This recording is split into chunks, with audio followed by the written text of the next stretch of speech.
The Life and Adventures of Robinson Crusoe, by Daniel Defoe. Chapter 9. A Boat. But first I was to prepare more land, for I had now seed enough to sow above an acre of ground. Before I did this, I had a week's work at least to make me a spade, which, when it was done, was but a sorry one indeed, and very heavy, and required double labor to work with it. However, I got through that, and sowed my seed in 2 large flat pieces of ground, as near my house as I could find them to my mind, and fenced them in with a good hedge, the stakes of which were all cut off that wood which I had set before, and knew it would grow, so that in a year's time I knew I should have a quick or living hedge, that would want but little repair. This work did not take me up less than 3 months, because a great part of that time was the wet season, when I could not go abroad. Within doors, that is, when it rained and I could not go out, I found employment in the following occupations, always observing that all the while I was at work I diverted myself with talking to my parrot and teaching him to speak, and I quickly taught him to know his own name, and at last to speak it out pretty loud, "Poll!" which was the first word I ever heard spoken in the island by any mouth but my own. This, however, was not my work, but an assistance to my work, for now, as I said, I had a great employment upon my hands, as follows. I had long studied to make, by some means or other, some earthen vessels, which indeed I wanted sorely, but knew not where to come at them. However, considering the heat of the climate, I did not doubt but if I could find out any clay, I might make some pots that might, being dried in the sun, be hard enough and strong enough to bear handling, and to hold anything that was dry, and required to be kept so. And as this was necessary in the preparing of corn, meal, etc., which was the thing I was doing, I resolved to make some as large as I could, and fit only to stand like jars, to hold what should be put into them. It would make the reader pity me, or rather laugh at me, to tell how many awkward ways I took to raise this paste, what odd, misshapen, ugly things I made, how many of them fell in and how many fell out, the clay not being stiff enough to bear its own weight, how many cracked by the over-violent heat of the sun, being set out too hastily, and how many fell in pieces with only removing as well before as after they were dried. And in a word, how, after having labored hard to find the clay, to dig it, to temper it, to bring it home, and work it, I could not make above 2 large earthen ugly things, I cannot call them jars, in about 2 months' labor. However, as the sun baked these 2 very dry and hard, I had lifted them very gently up, and set them down again in 2 great wicker baskets, which I had made on purpose for them, that they might not break,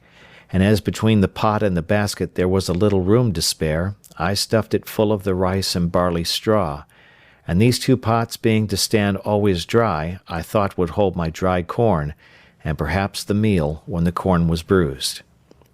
Though I miscarried so much in my design for large pots, yet I made several smaller things with better success, such as little round pots, flat dishes, pitchers, and pipkins, and any things my hand turned to, and the heat of the sun baked them quite hard.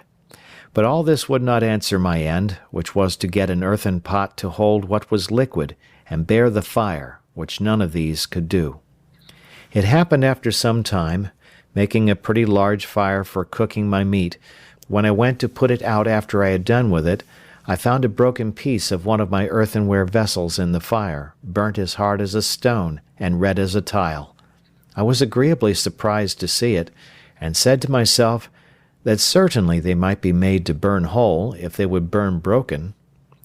This set me to study how to order my fire, so as to make it burn some pots. I had no notion of a kiln, such as the potters burn in, or of glazing them with lead, though I had some lead to do it with, but I placed 3 large pipkins and 2 or 3 pots in a pile, one upon another, and placed my firewood all round it, with a great heap of embers under them. I plied the fire with fresh fuel around the outside and upon the top, till I saw the pots in the inside red hot quite through, and observed that they did not crack at all. When I saw them clear red, I let them stand in that heat about 5 or 6 hours, till I found one of them, though it did not crack, did melt or run, for the sand which was mixed with the clay melted by the violence of the heat, and would have run into glass if I had gone on. So I slacked my fire gradually till the pots began to abate of the red colour, and watching them all night, that I might not let the fire abate too fast, in the morning I had 3 very good, I will not say handsome, pipkins, and 2 other earthen pots, as hard burnt as could be desired, and one of them perfectly glazed with the running of the sand. After this experiment, I need not say that I wanted no sort of earthenware for my use, but I must needs say, as to the shapes of them, they were very indifferent, as any one may suppose, when I had no way of making them but as the children make dirt pies, or as a woman would make pies that never learned to raise paste. No joy at a thing of so mean a nature was ever equal to mine, when I found I had made an earthen pot that would bear the fire, and I had hardly patience to stay till they were cold before I set one on the fire again with some water in it, to boil me some meat, which it did admirably well, and with a piece of a kid I made some very good broth, though I wanted oatmeal, and several other ingredients requisite to make it as good as I would have had it been. My next concern was to get me a stone mortar to stamp or beat some corn in, for as to the mill, there was no thought of arriving at that perfection of art with one pair of hands. To supply this want I was at a great loss, for of all the trades in the world I was as perfectly unqualified for a stone cutter as for any whatever. Neither had I any tools to go about it with. I spent many a day to find out a great stone big enough to cut hollow, and make fit for a mortar, and could find none at all, except what was in the solid rock, and which I had no way to dig or cut out, nor indeed were the rocks in the island of hardness sufficient, but were all of a sandy crumbling stone, which neither would bear the weight of a heavy pestle, nor would break the corn without filling it with sand. So, after a great deal of time lost in searching for a stone, I gave it over, and resolved to look for a great block of hard wood, which I found indeed much easier, and getting one as big as I had strength to stir, I rounded it and formed it on the outside with my axe and hatchet, and then, with the help of fire and infinite labour, made a hollow place in it, as the Indians in Brazil make their canoes. After this I made a great heavy pestle or beater of the wood called the ironwood,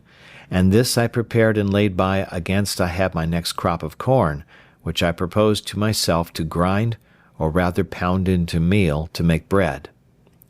My next difficulty was to make a sieve or circe, to dress my meal, and to part it from the bran and the husk, without which I did not see it possible I could have any bread. This was a most difficult thing even to think on, for to be sure I had nothing like the necessary thing to make it. I mean fine thin canvas or stuff to circe the meal through. And here I was at a full stop for many months, nor did I really know what to do.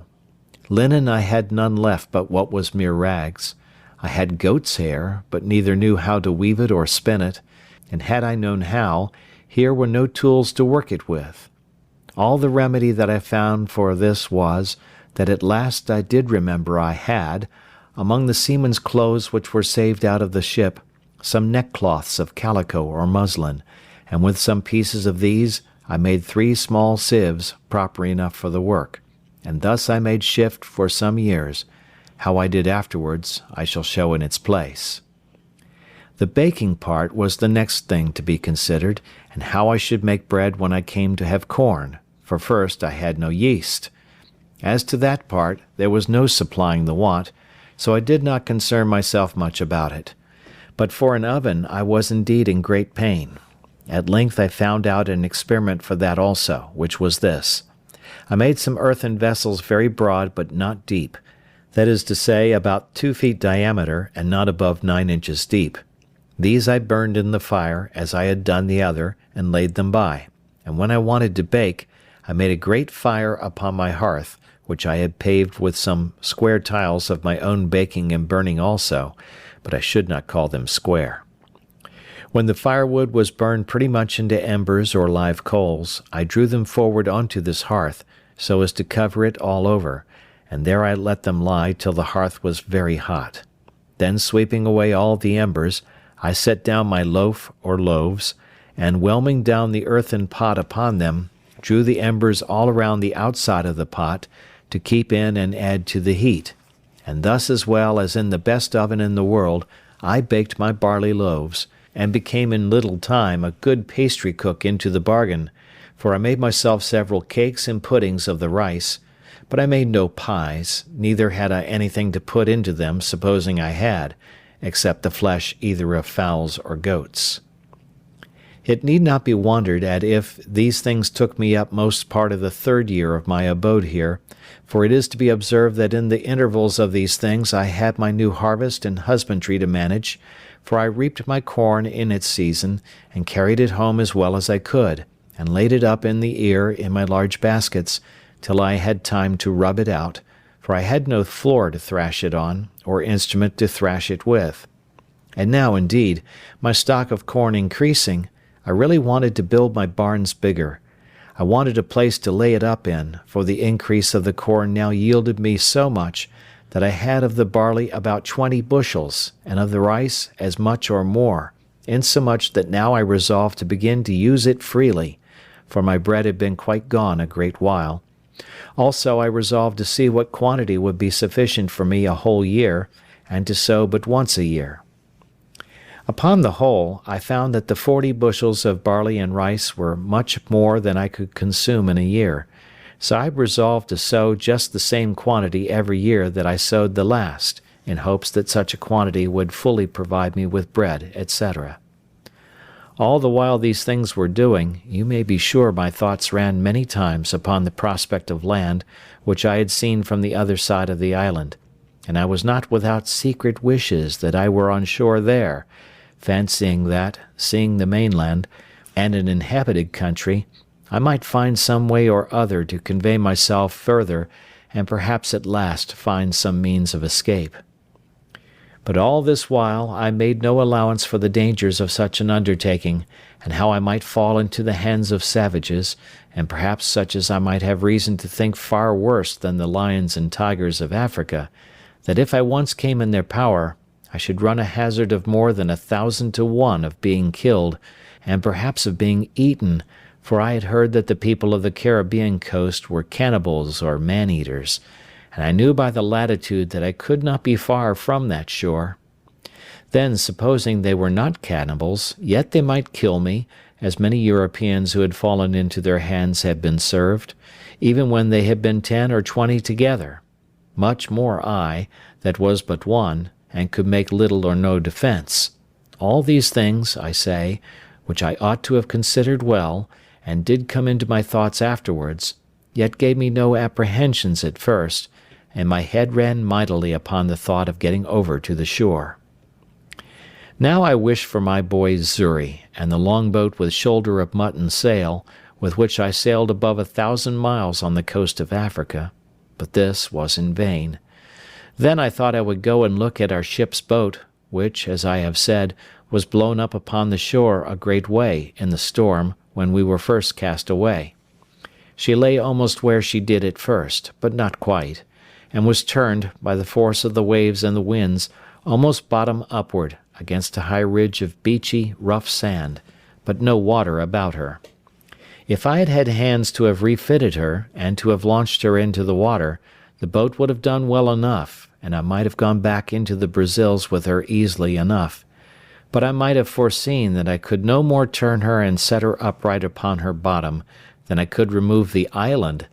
However, I went to the woods, and cut levers and rollers, and brought them to the boat, resolving to try what I could do, suggesting to myself that if I could but turn her down, I might repair the damage she had received, and she would be a very good boat, and I might go to sea in her very easily. I spared no pains indeed in this piece of fruitless toil, and spent, I think, 3 or 4 weeks about it. At last, finding it impossible to heave it up with my little strength, I fell to digging away the sand, to undermine it, and so to make it fall down, setting pieces of wood to thrust and guide it right in the fall. But when I had done this, I was unable to stir it up again, or to get under it, much less to move it forward towards the water, so I was forced to give it over, and yet, though I gave over the hopes of the boat, my desire to venture over for the main increased rather than decreased, as the means for it seemed impossible. This at length put me upon thinking whether it was not possible to make myself a canoe, or periagua, such as the natives of those climates make, even without tools, or as I might say, without hands, of the trunk of a great tree. This I not only thought possible, but easy, and pleased myself extremely with the thoughts of making it, and with my having much more convenience for it than any of the negroes or Indians, but not at all considering the particular inconveniences which I lay under more than the Indians did, that is, want of hands to move it when it was made into the water, a difficulty much harder for me to surmount than all the consequences of want of tools could be to them. For what was it to me, if when I had chosen a vast tree in the woods, and with much trouble cut it down, if I had been able with my tools to hew and dub the outside into the proper shape of a boat, and burn or cut out the inside to make it hollow, so as to make a boat of it, if after all this I must leave it just there where I found it, and not be able to launch it into the water? One would have thought I could not have had the least reflection upon my mind of my circumstances while I was making this boat, but I should have immediately thought how I should get it into the sea. But my thoughts were so intent upon my voyage over the sea in it,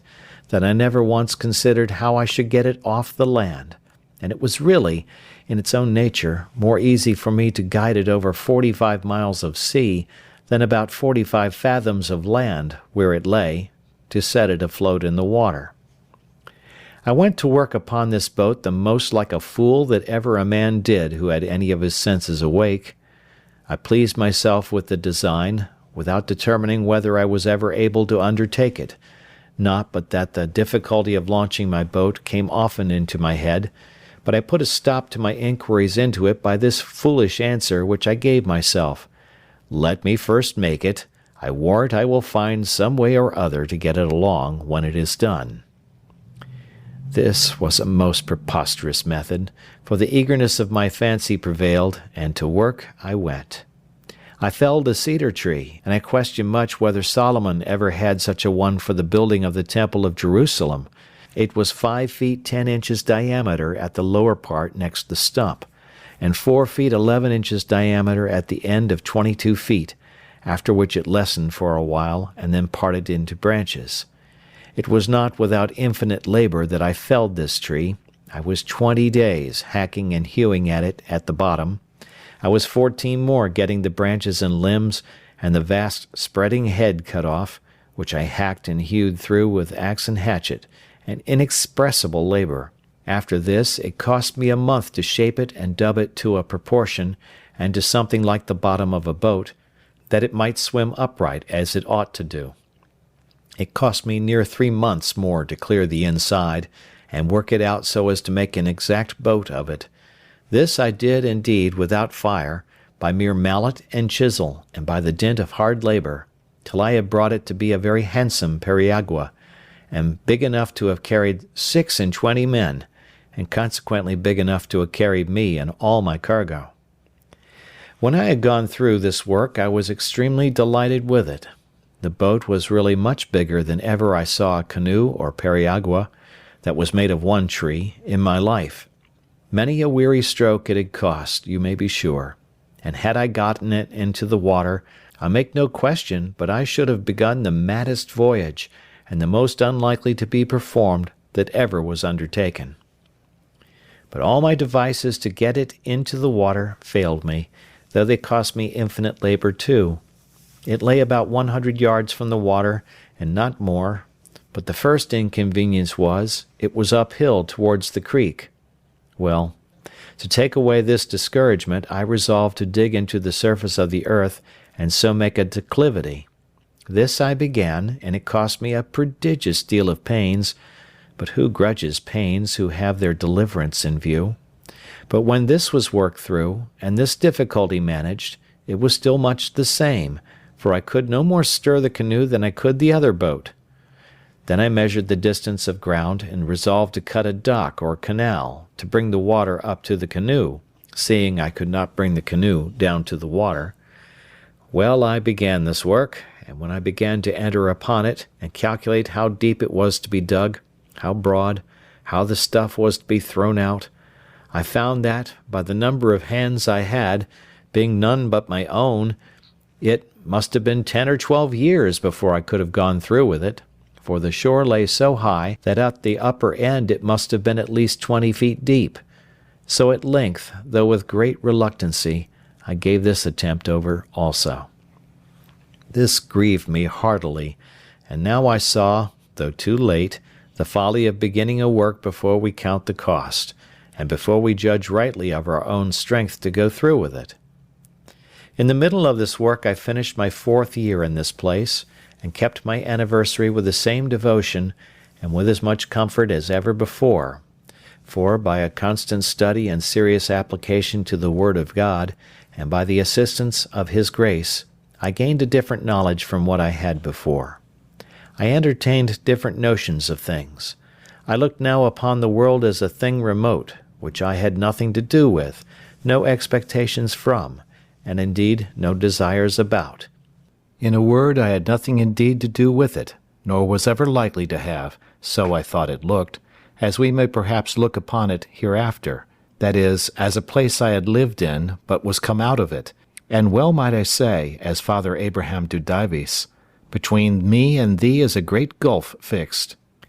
In the first place, I was removed from all the wickedness of the world here. I had neither the lusts of the flesh, the lusts of the eye, nor the pride of life. I had nothing to covet, for I had all that I was now capable of enjoying. I was lord of the whole manor, or if I pleased I might call myself king or emperor over the whole country which I had possession of. There were no rivals, I had no competitor, none to dispute sovereignty or command with me. I might have raised shiploadings of corn, but I had no use for it, so I let as little grow as I thought enough for my occasion. I had tortoise or turtle enough, but now and then one was as much as I could put to any use. I had timber enough to have built a fleet of ships, and I had grapes enough to have made wine, or to have cured into raisins, to have loaded that fleet when it had been built. But all I could make use of was all that was valuable. I had enough to eat and supply my wants, and what was all the rest to me? If I killed more flesh than I could eat, the dog must eat it, or vermin. If I sowed more corn than I could eat, it must be spoiled. The trees that I cut down were lying to rot on the ground. I could make no more use of them but for fuel, and that I had no occasion for but to dress my food. In a word, the nature and experience of things dictated to me, upon just reflection, that all the good things of this world are no farther good to us than they are for our use,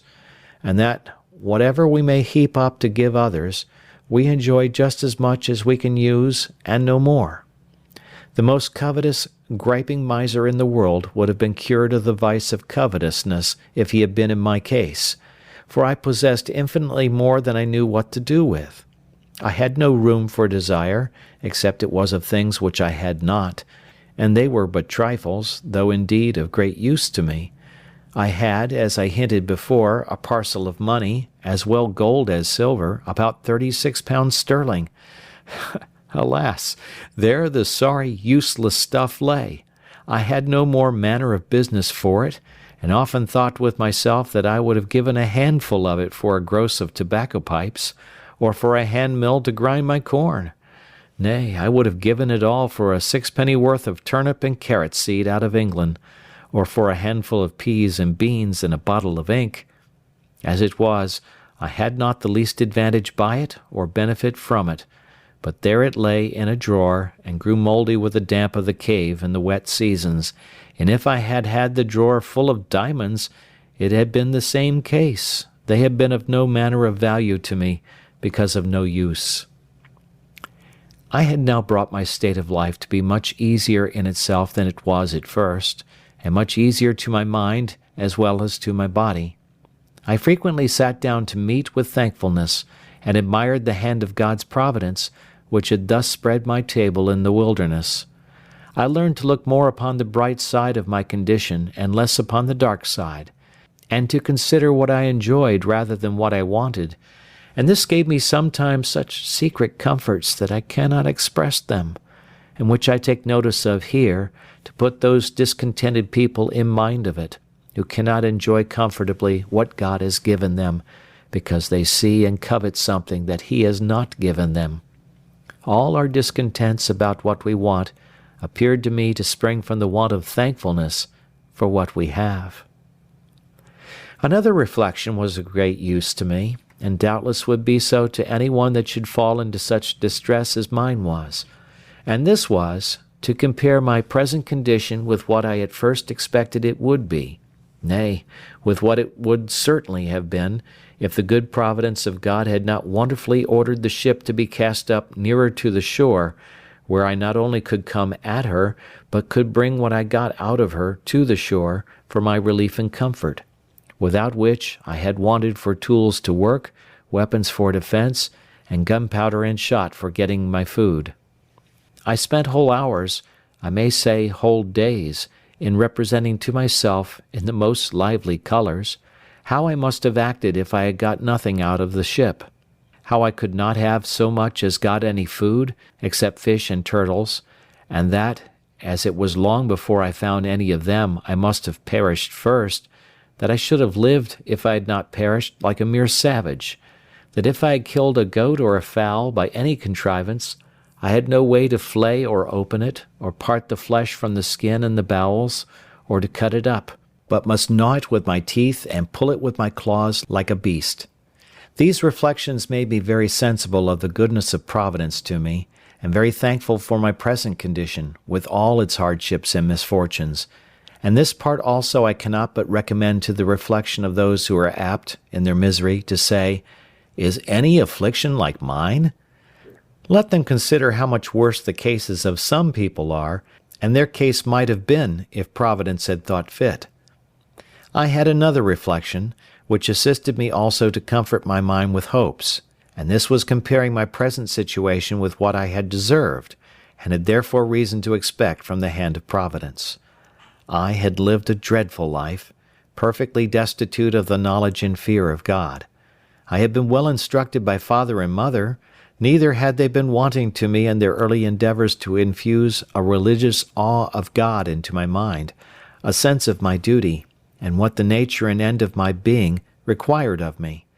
But, alas, falling early into the seafaring life, which of all lives is the most destitute of the fear of God, though His terrors are always before them,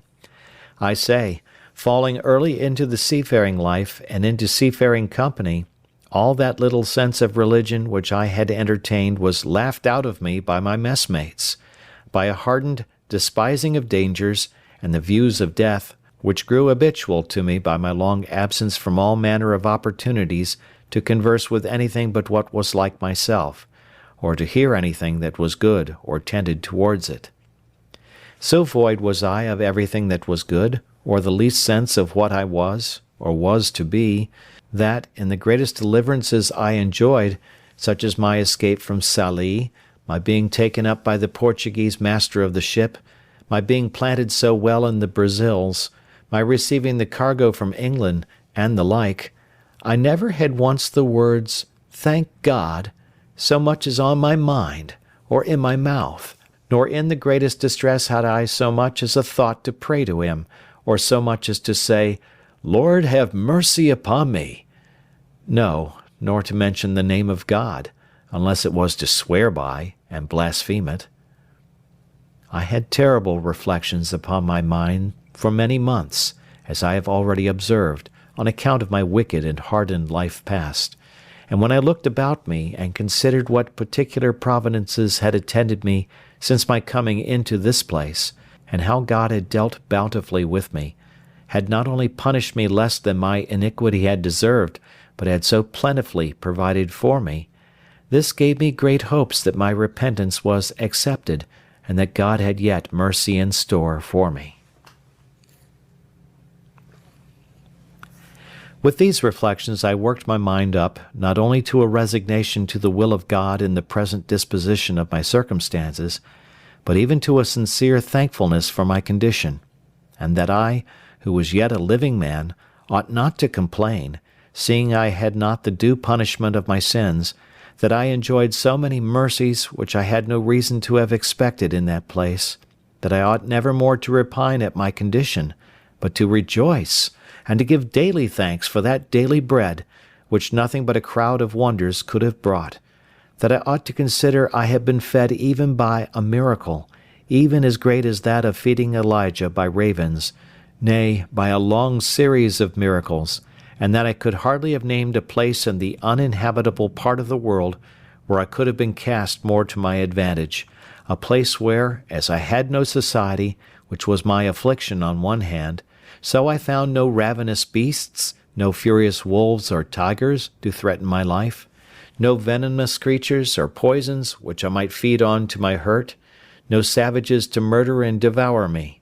In a word, as my life was a life of sorrow one way, so it was a life of mercy another, and I wanted nothing to make it a life of comfort but to be able to make my sense of God's goodness to me and care over me in this condition be my daily consolation. And after I did make a just improvement on these things, I went away and was no more sad. I had now been here so long that many things which I had brought on shore for my help were either quite gone or very much wasted and near spent. My ink, as I observed, had been gone some time, all but a very little, which I eked out with water, a little and a little, till it was so pale it scarce left any appearance of black upon the paper. As long as it lasted I made use of it to minute down the days of the month on which any remarkable thing happened to me, and first, by casting up times past, I remembered that there was a strange concurrence of days in the various providences which befell me, and which, if I had been superstitiously inclined to observe days as fatal or fortunate, I might have had reason to have looked upon with a great deal of curiosity. First, I had observed that the same day that I broke away from my father and friends and ran away to Hull in order to go to sea, the same day afterwards I was taken by the Sallee man-of-war and made a slave. The same day of the year that I escaped out of the wreck of that ship in Yarmouth Roads, that same day, year afterwards, I made my escape from Sallee in a boat. The same day of the year I was born on, that is, the 30th of September, that same day I had my life so miraculously saved 26 years after, when I was cast on shore in this island, so that my wicked life and my solitary life began both on a day. The next thing to my ink being wasted was that of my bread. I mean the biscuit which I brought out of the ship. This I had husbanded to the last degree, allowing myself but one cake of bread a day for above a year, and yet I was quite without bread for near a year before I got any corn of my own, and great reason I had to be thankful that I had any at all, the getting of it being, as has been already observed, next to miraculous. My clothes, too, began to decay. As to linen, I had had none a good while, except some checkered shirts which I found in the chests of the other seamen, and which I carefully preserved, because many times I could bear no other clothes on but a shirt, and it was a very great help to me that I had, among all the men's clothes of the ship, almost 3 dozen of shirts. There were also, indeed, several thick watch-coats of the seamen's which were left, but they were too hot to wear. And though it is true that the weather was so violently hot that there was no need of clothes, yet I could not go quite naked, no, though I had been inclined to it, which I was not, nor could I abide the thought of it, though I was alone. The reason why I could not go naked was, I could not bear the heat of the sun so well when quite naked as with some clothes on. Nay, the very heat frequently blistered my skin, whereas, with a shirt on, the air itself made some motion, and whistling under the shirt was twofold cooler than without it. No more could I ever bring myself to go out in the heat of the sun without a cap or a hat. The heat of the sun, beating with such violence as it does in that place, would give me the headache presently, by darting so directly on my head, without a cap or hat on, so that I could not bear it, whereas if I put on my hat it would presently go away. Upon these views I began to consider about putting the few rags I had, which I called clothes, into some order. I had worn out all the waistcoats I had, and my business was now to try if I could not make jackets out of the great watchcoats which I had by me, and with such other materials as I had, so I set to work tailoring, or rather, indeed, botching, for I made most piteous work of it. However, I made shift to make 2 or 3 new waistcoats, which I hoped would serve me a great while. As for breeches or drawers, I made but a very sorry shift indeed till afterwards. I have mentioned that I saved the skins of all the creatures that I killed, I mean 4-footed ones, and I had them hung up, stretched out with sticks in the sun, by which means some of them were so dry and hard that they were fit for little, but others were very useful. The first thing I made of these was a great cap for my head, with the hair on the outside, to shoot off the rain, and this I performed so well, that after I made me a suit of clothes wholly of these skins, that is to say, a waistcoat and breeches open at the knees, and both loose, for they were rather wanting to keep me cool than to keep me warm. I must not omit to acknowledge that they were wretchedly made, for if I was a bad carpenter, I was a worse tailor. However, they were such as I made very good shift with, and when I was out, if it happened to rain, the hair of my waistcoat and cap being outermost, I was kept very dry. After this, I spent a great deal of time and pains to make an umbrella. I was, indeed, in great want of one, and had a great mind to make one. I had seen them made in the Brazils, where they are very useful in the great heats there, and I felt the heats every jot as great here, and greater too, being nearer the equinox. Besides, as I was obliged to be much abroad, it was a most useful thing to me, as well for the rains as the heats. I took a world of pains with it, and was a great while before I could make anything likely to hold. Nay, after I had thought I had hit the way, I spoiled 2 or 3 before I made one to my mind, but at last I made one that answered indifferently well. The main difficulty I found was to make it let down. I could make it spread, but if it did not let down too, and draw in, it was not portable for me any way but just over my head, which would not do. However, at last, as I said, I made one to answer, and covered it with skins, the hair upwards, so that it cast off the rain like a penthouse, and kept off the sun so effectually that I could walk out in the hottest of the weather with greater advantage than I could before in the coolest, and when I had no need of it could close it, and carry it under my arm. Thus I lived mighty comfortably, my mind being entirely composed by resigning myself to the will of God, and throwing myself wholly upon the disposal of His providence. This made my life better than sociable, for when I began to regret the want of conversation, I would ask myself, whether thus conversing mutually with my own thoughts, and, as I hope I may say, with even God Himself, by ejaculations, was not better than the utmost enjoyment of human society in the world? End of chapter 9.